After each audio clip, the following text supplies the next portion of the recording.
Graça e paz da parte de Deus o Pai e do nosso Senhor Jesus Cristo.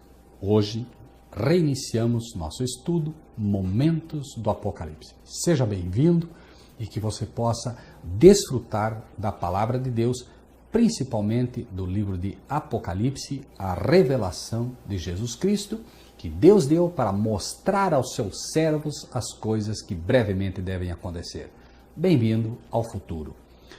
No capítulo 1, versículo 9 que iniciamos hoje, é dito o seguinte: Eu, João, que também sou vosso companheiro, irmão na aflição e no reino e na paciência de Jesus Cristo, estava na ilha chamada Patmos por causa da palavra de Deus e pelo testemunho de Jesus Cristo. João aqui se identifica com os servos de Deus. A palavra de Deus diz que todos aqueles que quiserem viver piamente em Cristo Jesus padecerão perseguição. Então aqui João está se colocando como um companheiro na aflição. Agora, obviamente, você só pode ser companheiro de João na aflição se você é afligido. Se você prega ou aprende na sua igreja a teologia da prosperidade, esta promessa não é para você. A verdadeira religião, o verdadeiro cristianismo traz, na verdade, entre os seus ensinos, algo que é fato.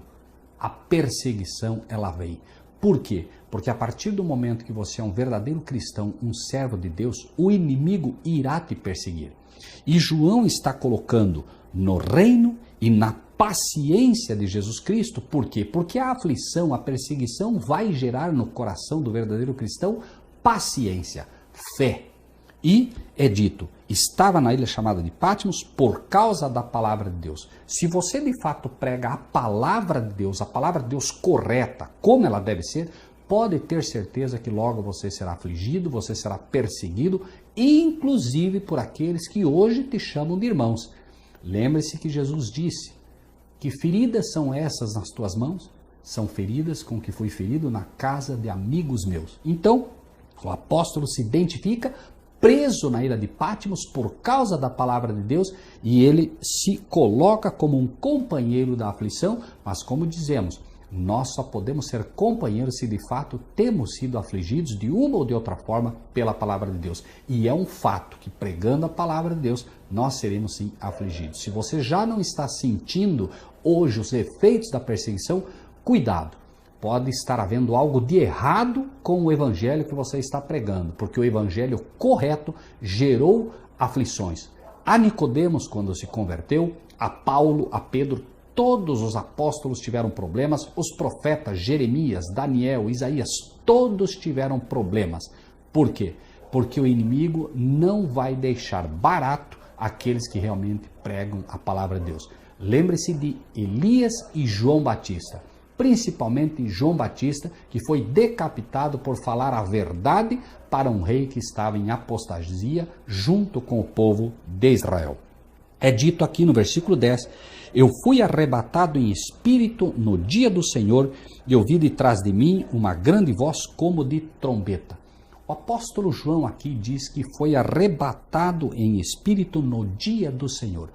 Um pensamento maravilhoso, saber que o Apocalipse é revelado aos servos de Deus, e os servos de Deus, como vimos no estudo inicial, mostra que os servos de Deus são aqueles que procuram guardar o seu sábado, e é exatamente no dia do Senhor, num dia de sábado, que Deus abriu o maravilhoso livro de Apocalipse, a revelação a João. Foi num dia de sábado que João recebeu esta porção maravilhosa da Bíblia. O Apocalipse, sem dúvida nenhuma, o melhor vinho ficou para o final, assim como aquele vinho servido um dia, nas bodas de Canaã. E é dito, ouvi de trás de mim uma voz como de trombeta. A voz de trombeta é a voz de misericórdia, ou seja, é um tempo, vai ser mostrado a João aqui, um tempo em que a misericórdia ainda pode alcançar os povos, ainda pode alcançar as pessoas. Por quê? Porque a porta da graça é um fato, está para se fechar. O Apocalipse é dito as coisas que brevemente devem acontecer. E é mostrado Bem-aventurado aquele que lê e os que ouvem as palavras desta profecia e guardam as coisas que nelas estão escritas, porque o tempo está próximo. O fim das coisas está próximo. É o Apocalipse quem está dizendo. E então, nesta proximidade, ainda há tempo. Por isso a voz de trombeta, uma voz de misericórdia que é a que ele ouve. Ou seja, são as cenas finais sendo mostradas aqui a um servo de Deus para que comunique aos servos de Deus na terra. Que dizia, versículo 11... O que vês, escreve-o num livro e envia-o às 7 igrejas que estão na Ásia, a Éfeso, a Esmirna, a Pérgamo, a Tiatira, a Sardes, a Filadélfia e a Laodiceia. As 7 igrejas aqui representadas. Como falamos, estas igrejas, chamadas igrejas da Ásia, obviamente não são apenas para as igrejas que estão na Ásia, mas sim para as que estão na condição das igrejas da Ásia, que eram igrejas em casa. Por isso, nós lemos aqui no primeiro estudo que fizemos, igrejas em casas.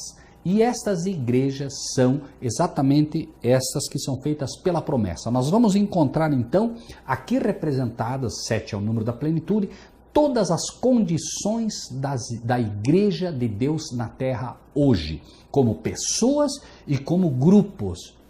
Lembre-se, onde 2 ou mais pessoas estiverem presentes, estiverem reunidas em meu nome, eu me farei presente. Então nós temos a condição, igrejas na condição de Éfeso, igrejas na condição de Esmirna, igrejas na condição de Pérgamo, igrejas na condição de Tiatira, igrejas na condição de Sardes, Filadélfia e Laodiceia. Então vai apresentar aqui exatamente um remédio para cada uma dessas condições da igreja, junto com a verdade presente e a revelação do que vai acontecer no futuro, certo?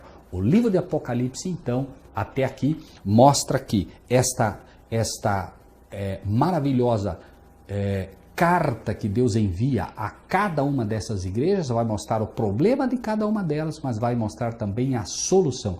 E não se engane, você, eu, cada um de nós estamos inseridos numa dessas condições. Uma delas é a condição em que nós estamos, porque aqui está revelado, como dizemos, a plenitude das igrejas de Deus, a plenitude de cada uma igreja particular como templo vivo de Deus aqui representado. Virei-me para ver quem falava comigo, e virando-me vi 7 castiçais de ouro. A pergunta aqui é, virei-me para ver quem falava comigo, e virando vi 7 castiçais de ouro. Deus está aqui mostrando algo. João não está revelando isso por acaso. Ele está mostrando aqui que ele vê 7 castiçais de ouro, porque Deus quer que a gente saiba exatamente onde João está.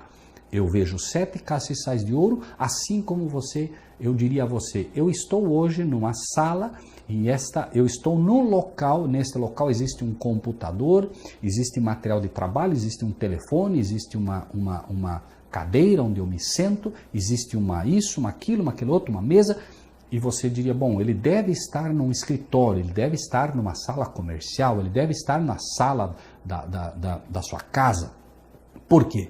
É exatamente o que, se eu dissesse, né, estou de frente a um fogão, você diria está na cozinha, estou de frente a uma pia, ou estou de frente a um vaso sanitário, você diria, bom, deve estar no banheiro, enfim. É assim que Deus, na sua busca, na simplicidade do homem, poder fazer com que ele entenda. E diz, virando-me vi 7 castiçais de ouro. Nós estamos no ano 96 de Domiciano, Jesus já morreu, já foi ressuscitado, e João agora está vendo 7 castiçais de ouro. João está exatamente no local santo do Santíssimo. Quando Moisés vai construir o santuário, é dito ele, Moisés constrói um santuário, figura do que há no céu. Deus está mostrando exatamente o local em que João está agora, porque neste local ele vai encontrar alguém. Este alguém que ele vai encontrar é, versículo 13, no meio dos 7 castiçais, um semelhante ao filho do homem, vestido até os pés de uma veste comprida, cingido pelo peito com um cinto de ouro. Para que não haja dúvidas, está sendo dito aqui, um semelhante ao filho do homem. Ele está vendo Jesus Cristo. E ele não só está vendo Jesus Cristo, mas está vendo Jesus Cristo semelhante ao filho do homem. Note que aqui Cristo já ressuscitou, E mesmo assim, ele tem hoje a aparência de um filho do homem, porque estará ligado por toda a eternidade a laços sanguíneos hoje ao ser humano. Este é um privilégio excepcional. Imagina-se por vezes que o sacrifício que Cristo fez ao vir à Terra foi um sacrifício teatral. Infelizmente, as igrejas, de um modo geral, não entendem o verdadeiro sacrifício feito. Foca-se apenas na cruz do Calvário, quando o sacrifício de Cristo já iniciou no céu. Aquele que era apenas divino se faz um ser humano por toda a eternidade. Note aqui que é visto como filho do homem. Quando Cristo vem à terra, Nabucodonosor diz: não lançamos 3 na fornalha, mas eu vejo 4. E um deles tem a aparência de um filho de Deus. Ele era completamente divino. Porém, abre mão dessa condição de divino apenas e passa a ser divino humano. Por toda a eternidade, repito, Cristo levará as marcas da cruz do Calvário que foram feitas por conta do nosso pecado. Por isso ele se identifica como um filho do homem e vestido até os pés de uma veste comprida, cingido pelo peito com um cinto de ouro. Está mostrando exatamente que ele está no local santo, pelos castiçais, pela roupa que ele está usando, as vestes talares, são as vestes compridas, são as vestes de sacerdote, não as vestes de sumo sacerdote, e também com um cinto de ouro. O cinto de ouro era o sacerdote que usava. O sumo sacerdote usava uma túnica completamente branca, uma roupa completamente branca de linho, quando ia para o Santíssimo. Está mostrando que no ano 96, que estamos aqui, Jesus, o nosso sacerdote aqui, está exatamente no local santo, onde está, e nós vamos ver essa evolução, onde estão os castiçais, e ele está vestido como sacerdote, porque neste momento, no ano 96 em que estamos, ele está oficiando como nosso sacerdote, mediador, mas como sacerdote entre Deus e os homens. E diz o texto: e a sua cabeça e cabelos eram brancos como lã branca, como a neve, e os olhos como chama de fogo. Mostrando aqui que, embora estando no local santo do céu, ele continua puro como sempre, representado aqui pela lã branca, e a sua pureza, e os olhos como chama de fogo, ou seja, nada escapa aos seus olhos.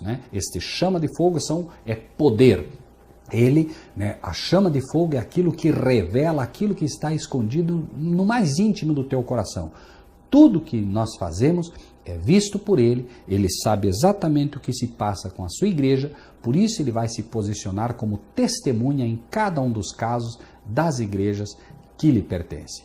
Que nós possamos meditar neste particular, que exatamente neste momento, Cristo, o nosso sacerdote, hoje sumo sacerdote, mas até então sacerdote, ele conhece todos os nossos problemas, todas as nossas dificuldades e todos os nossos pecados. E está ansioso por poder, com esta voz de misericórdia, voz de trombeta, perdoar aquele que arrependido chega aos seus pés. Que Deus lhe abençoe e até o próximo estudo.